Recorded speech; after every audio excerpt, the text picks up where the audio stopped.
The NFL season is finally here, and we get some absolute classic matchups to start it all off. A ton of divisional matchups that get us all really excited for this season, and a lot of people already going to be very worried, and a lot of others very excited. Let's start it all off with the biggest news story in all of probably the NFL offseason, happening about a week before the start of the NFL season. So the Cowboys on the road taking on the Philadelphia Eagles. The Cowboys will be without their best player, their star edge rusher, Micah Parsons, who they traded to the Green Bay Packers. 2 first-round picks the Cowboys receive along with Kenny Clark. Now, we're not going to go into all the details of what happened leading up to the trade. That's been discussed enough. Now, the Eagles are a 7.5-point favorite. I have the Eagles with a win in this game, 27-17. Now, am I factoring Micah into this somewhat? I believe that it was more than just a Micah Parsons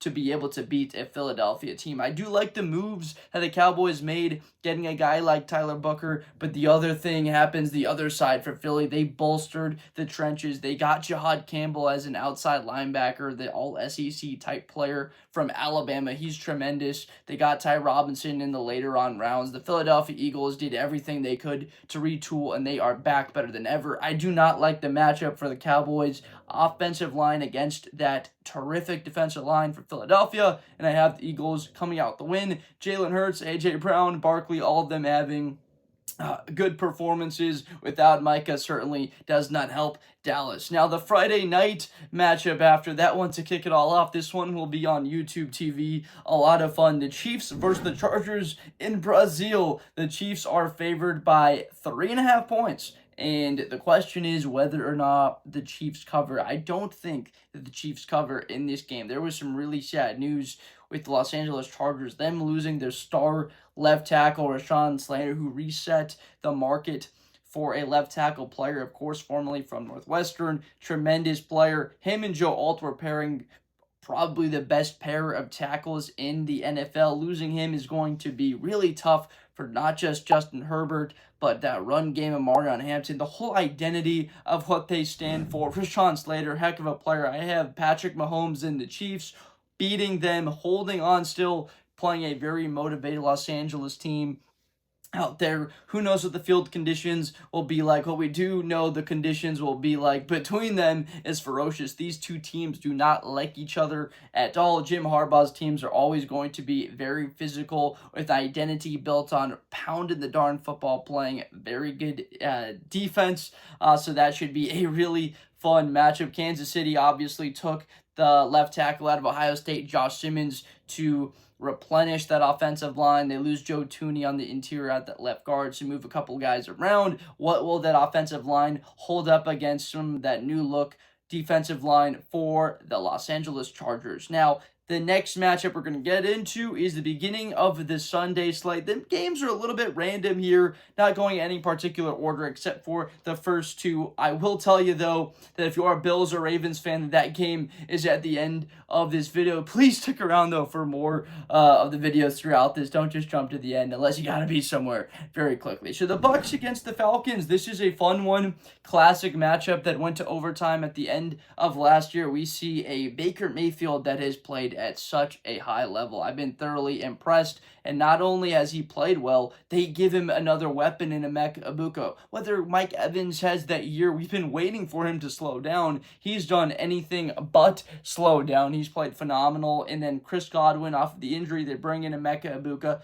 one of the best humans that you can ever be around. All of the words coming from people that know him, people that have interacted with him, say that this kid is a guy of faith, that he is high character and a darn good football player that puts others first. So the addition of him, I got the Bucs winning 26-17. I think they absolutely cover the 2.5-point spread. I know a 9-point win week 1 on the road. There should be a little bit of sloppiness. I just don't see the impact of James Pierce Jr., of Jalen Walker being tremendous, being fantastic week 1. They lost Grady Jarrett, who people are like, Jarrett, they can have him. Not too excited about, what his potential was in the long term with Atlanta. Still a veteran guy, very good against the run. Bucky Irving there for Tampa Bay. He's going to be more of a factor in the run game this year as they're a bit more balanced. And then for Atlanta, that offense is loaded with weapons. I know fans would be disappointed with only 17 points, but the Bucs win 26-17. Pulling it off on the road. Now, a huge matchup. This is between two teams that could be playing for the Super Bowl come February. The Texans at the Rams. The Rams are favored by 2.5 in this game. A lot of 2.5s, a lot of 3-point spreads that we, of course, see in the National Football League. This ain't college where we see these crazy wide margins. The biggest concern, the number one storyline for this is Matthew Stafford's health. Is he going to be healthy for this game? Not really. We might not see Matthew Stafford ever healthy, unfortunately, for the rest of his life because he's taken all those hits to his head, to his back. The lower back is the issue for Stafford. Hasn't always been the most mobile guy, so the Texans, with that defense, I really think that they're going to be able to get to him.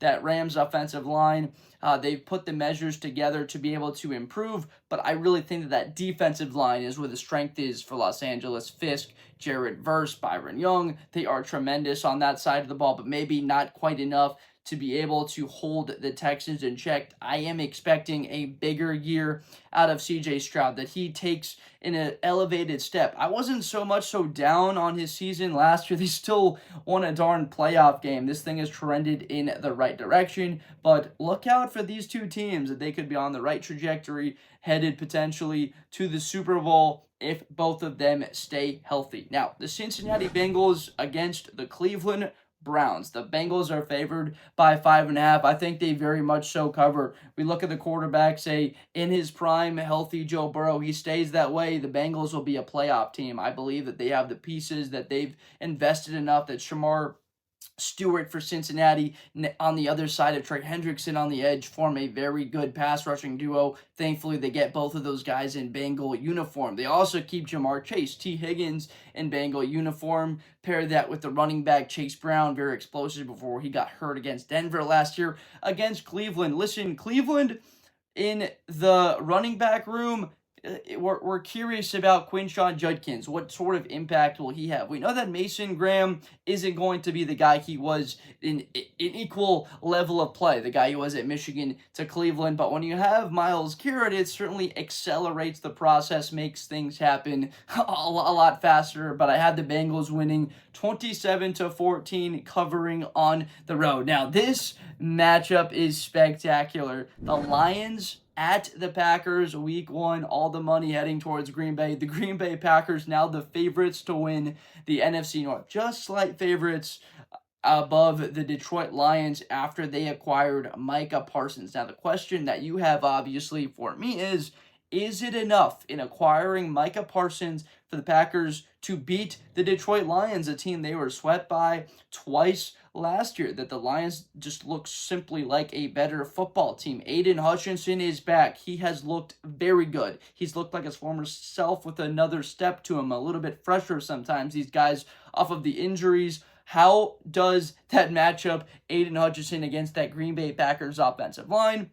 And then how does that Detroit offensive line? They lost their center in Frank Ragnow. They replaced him with the Georgia center, Tate Ratledge, a fierce, nasty type of guy plugged in the middle. I'm looking at the new acquisitions. I gotta tell you, I really like Tyleik Williams, who Detroit brought in from Ohio State, the national champion. Any type of guy that you can draft from the Buckeyes, especially with that type of pedigree. And then for Green Bay, obviously, Micah Parsons. This is going to be a great football game, maybe the game of the weekend, and certainly a very important one. Any of those division matchups, especially between two teams that are pitted this equal to each other. I have the Lions with a slight edge in this one. I'm going to still keep it with Jared Goff, although the main thing you're going to say is without Ben Johnson, without Aaron Glenn, you think that they're going to beat the Packers in this new look? I think it will take time for Matthew Golden and Jordan Love to establish a true connection. I think that Josh Jacobs gives Saquon Barkley a run for his money this year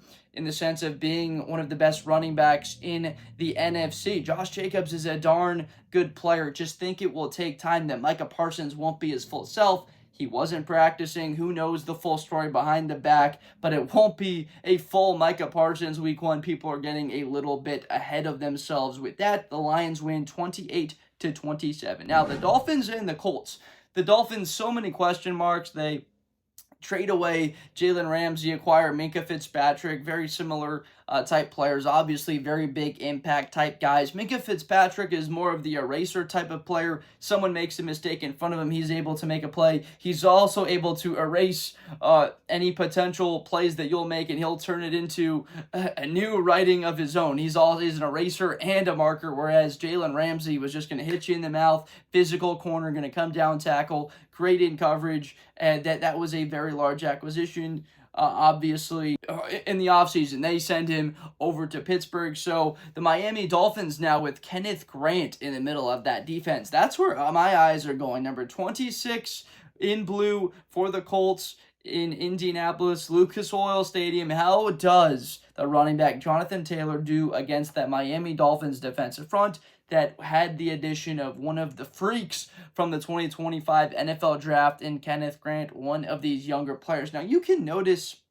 that I'm talking about a lot of college guys, and if you decide to check out the rest of the channel, maybe even give me a subscribe, look at more of the content, you'll see I produce a lot of NFL, but also a lot of college. Now, why is that? It is because the intersection, I think, between the two sports is so beautiful that the college football game is just a factory. It just produces what will be future NFL guys. And I want to see it talked about more often, that more of these college guys, more recent players that had very big, large impacts in college that were tremendous on Saturdays are now making the impact on Sundays. And so all of the fans that love the college game, love the NFL game, or maybe love the NFL game looking for a little bit more interesting college, they like the entertainment, maybe not so interested because the quality of play is certainly lower. I'm trying to bridge that gap a little bit and bring a bit more enjoyment for college football, realizing that these players are so special. You're seeing NFL players on Saturdays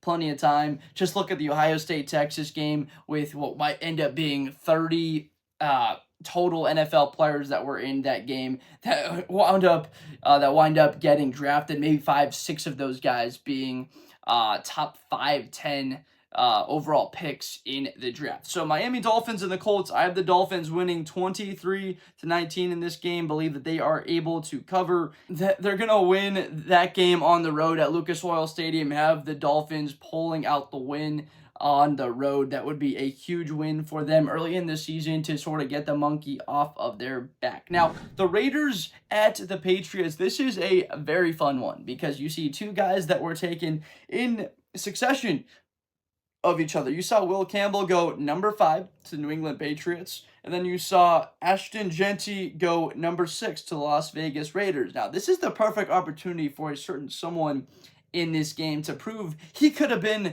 the best back. He should have been taken higher. That's Travion Henderson, the running back for New England, a great return in the preseason. Ashton Genty, by all means, had the more lucrative playing career in college. That season, he had the chase down trying to catch Barry Sanders in that final season. Unbelievable, pretty much untackable throughout that year. Raiders, I think, beat the Patriots. I don't think the Patriots cover. I think they outright lose 22-17 against Las Vegas. I like Geno Smith. I like Jack Besh.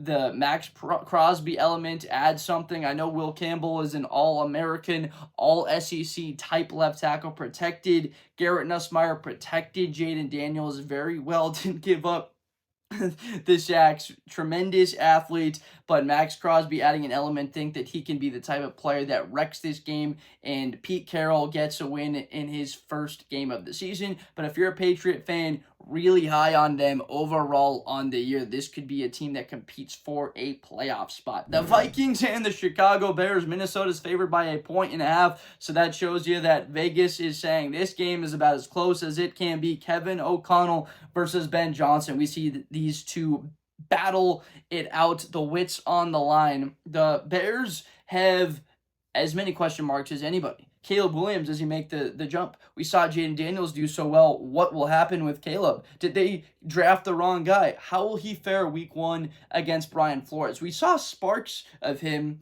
later on in that game against Minnesota, they were down 11 with 28 seconds, and they wind up sending the game to overtime. A strike to DJ Moore of the middle of the field. We've seen him do it, but we've also seen him hold the football too long, take way too many sacks last year, not just putting it on the offensive line.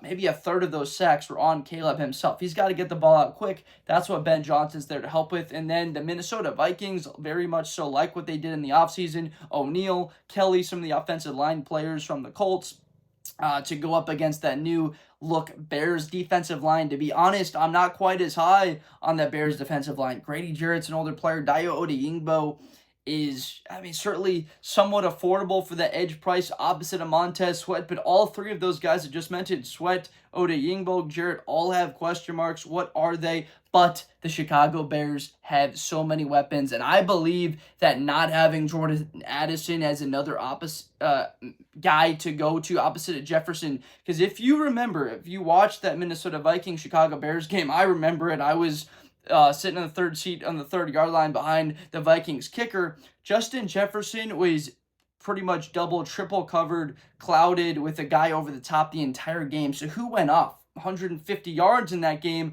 was Jordan Addison. Had a massive showing. Without Addison, the Bears can absolutely cover Jefferson or have Jalen Johnson go across. Unless he's in the slot, they have Kyler Gordon with safety help, Brisker or Byard behind it. So I think Chicago wins outright because the first-year starter, JJ McCarthy, without Addison. You look at that matchup, I really think that that is what the key will be. The Cardinals and the Saints, Kyler Murray, he's getting paid all the money. He can game. He can play good football. It doesn't really matter. You would think at some point that he wants to win a playoff game. Tough division to do it in, but New Orleans isn't in your division. This game might be at New Orleans Superdome there in Louisiana, but I still think that they are able to pull it out 30-14. Arizona gets the win. I really like Will Johnson. I like Cody Simon. I very much so like Jordan Birch.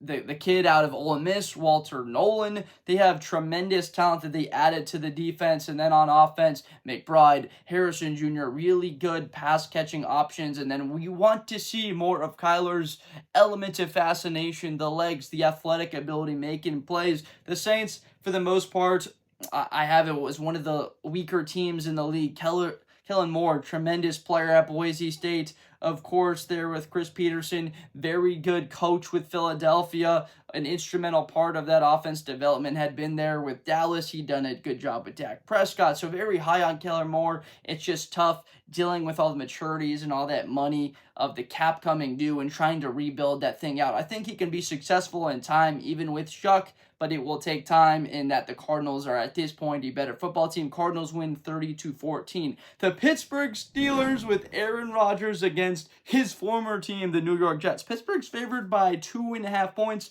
I have the Jets. Not going to tell you quite yet what the Jets do. Pittsburgh and Aaron Rodgers. Now, Aaron isn't as mobile as he used to be. I thought that was one of his best strengths.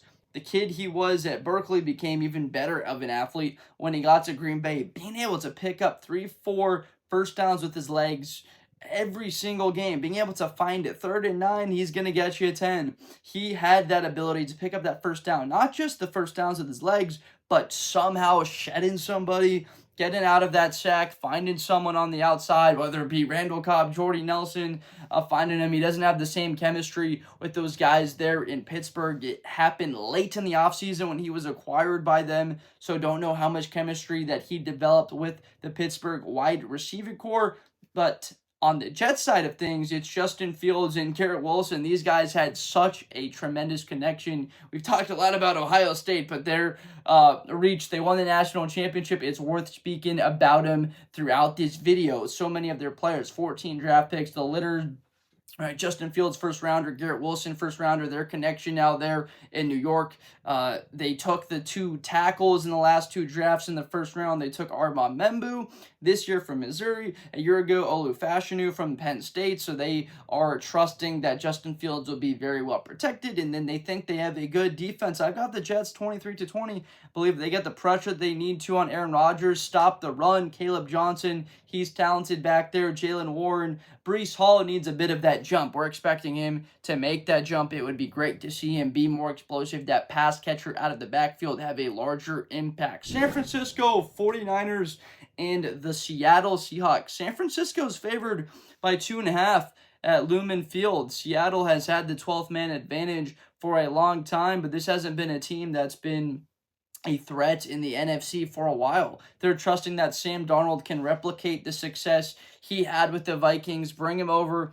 Mike McDonald, defensive coach, we're going to trust in our run game, Kenneth Walker, Zachariah Charbonnet, and that defense. Holy cow. One of my favorite players from this draft was Nick Amon-Wari. 6'3", 225 pounds, ran a sub 4.4 40-yard dash, a playmaker, stopping the run, defending the pass. He is such a good safety that you really have missed there in Seattle. Jamal Adams wasn't the guy that you thought he would turn out to be, since Earl Thomas really a great safety. I think that he can be that level of all-pro type talent. I think the Seahawks beat the 49ers 22-17. I got to see Christian McCaffrey come out and be the same guy. We've heard the word out of there that McCaffrey looks even healthier and better than ever. All-pro form.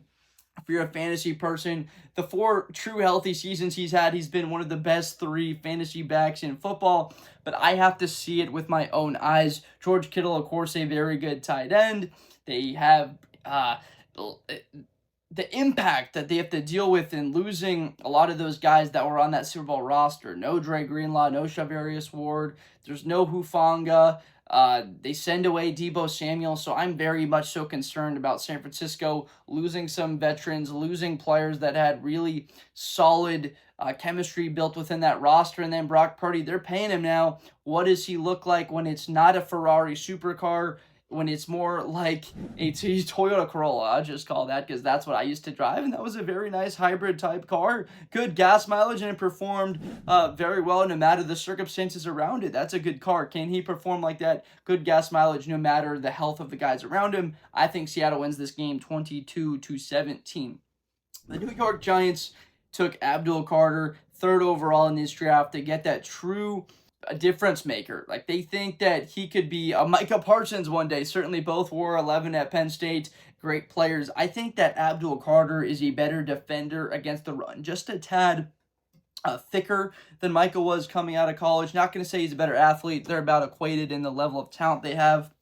Obviously, Thibodeau, Brian Burns, Dexter Lawrence there, one of the best defensive lines, if not the best in football, against Jaden Daniels and the Commanders. That's simply it. That's why I have the Commanders winning this game 24-14. I love that they have the quarterback extreme advantage in this game going up against the Giants, that Jaden is able to make plays that only 2 or 3 other humans on the planet can make with his legs as standing plays, and then running to the left, finding somebody open, or throwing a Hail Mary, a 65-yard throw. This guy is just another level of athlete and talent. He will see it. This game is at home. Think that the Commanders win 24-14 and cover that spread. Panthers and the Jaguars. We get to see Travis Hunter, the first time of his young NFL career, the Heisman Trophy winner, best player in the country, Maxwell Award winner, best player in the country, Bolitnikoff Award, the best wide receiver in the country. Maybe even if someone else was the best wide receiver last year in the country, he won the Bolitnikoff Award winner in Travis Hunter. He's going to be guarding Ted McMillan. Some people thought he was the best wideout in the country. He goes 8 overall. The Panthers pair him with their other first-rounder from a year ago, Xavier Legette. They take Princely Umamielen, good defensive player from Ole Miss. They still have a lot of faith in Bryce Young that he can develop and be a great player in the NFL mobility, but it has to happen this year. They have to see that jump. The division is up for grabs. Atlanta, you can be better than Atlanta. There's an opportunity there, although they've got lots of weapons and they're investing in the D-line very nicely. The defense is better than people think.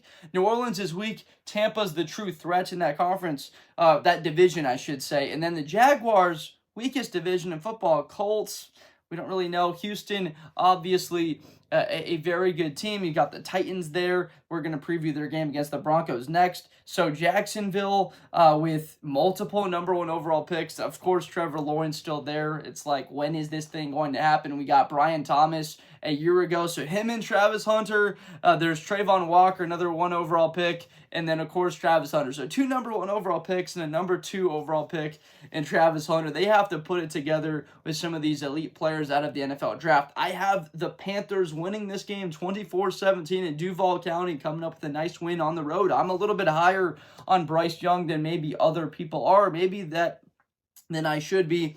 Just believe that they made some nice moves. I like the kid out of A&M, Nick Scourton, the edge player. I hope that you like me bringing up these players from the draft. Let me know down below in the comments if you want me to stay a little bit more so with the guys that have been there and been established. I just like talking about the new blood. A lot of you guys know so much about the talent around you. I can add a bit of that depth of watching these players in college, being fascinated by their development, their trajectory. So let me know. I like to mix it up, blend the two of them together if you like that style. But Panthers win 24-17. 2 more matchups. Titans against the Broncos. Broncos 8.5. I think they win this game by more than that. 27-10. I love their defense. Defensive player of the year in Pat Surtain. Bo Nix is going to continue to improve and get better. Really like Bo Nix. RJ Harvey, the new running back, very talented back to hand the football to. Just don't see it from Tennessee. Cam Ward's going to have a tough day. Yeah, Johnny Barron now there, one of the probably going to be the best duo of corners in football very soon there with Surtain and Barron. The Broncos just have an element and advantage of roster. I think that Troy Franklin takes that next step for Denver, but Calvin Ridley now, he is the X factor of what I think could be the difference. What does he look like this year? Is he able to transform, be that number 1 target, be kind of what Xavier Restrepo was for Cam Ward a season ago there at Miami? This guy can sling it over the field. He's athletic, can just attack every single inch of the football field. That's 53 1/3 yards wide. This is a chance to beat a good opponent on the road, but don't think he can. Broncos cover the 8.5, win by 17 points. Final game, we're going to break down the Ravens and the Bills. The Bills favored by 1.5. That is certainly interesting. We know the Ravens want this one badly. This one is huge right off the bat. I mean, Sunday night game, this game, that rematch of the divisional round, the heartbreaker for Baltimore Ravens. Andrew's ball in his hands. He needs to establish himself once again, be trusted. I trust him fully. I think he's a top 5 tight end in the NFL, but Ravens fans need him to produce. They're obviously the run attack going to be over 2,000 yards. Lock it in easily right now. Derrick Henry and Lamar Jackson are so good. They complement each other. Zay Flowers, Bateman, that offense is going to be as good as just about any other in the National Football League. But that defense, I think, will be the best in the NFL. You've got in the secondary, Kyle Hamilton, All-Pro. You bring in an All-Pro eventually in Malachi Starks. He was the center of that Georgia defense for years there. You take Mike Green out of Marshall, one of the more underrated players. Him and Will Johnson falling in the draft. I was so shocked by, but Mike Green, without the off-field stuff, he goes top 15 in the draft. That's the value they get from him, and they're going to be developing him. Still Roquan Smith on that defense. My gosh, that Ravens team flies around. Roquan roaming sideline to sideline. I like the Ravens in this game, 24-21.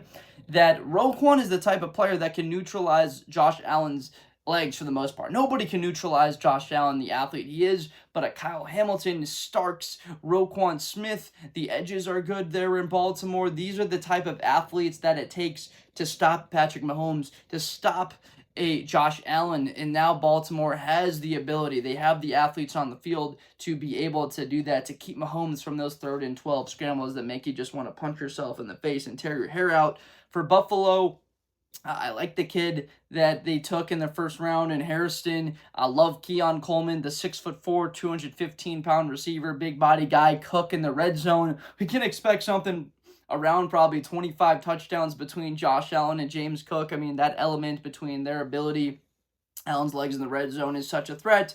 But I believe the Ravens win this game. They've got just a little bit more.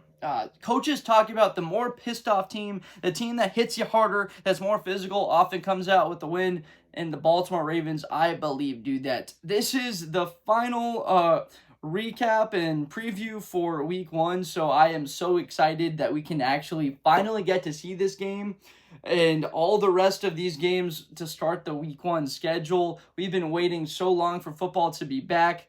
We saw college back this past weekend. Now the NFL is finally back, the best sport in football that we all love and enjoy. And if you don't love and enjoy, curious how you found this video and you stayed this long in it, but happy to have you here. Please subscribe for more content in the future. I'll see all of you guys next time. Appreciate you so much. Get ready for an incredible season in 2025. Let's do it. Best player in college football. That Georgia and Ohio State game, New Year's Eve, is going to be a classic. Josh Blunder. Hi, everybody. I'm Josh Blunder. To the 40, 35, 30, Espinosa to the 20.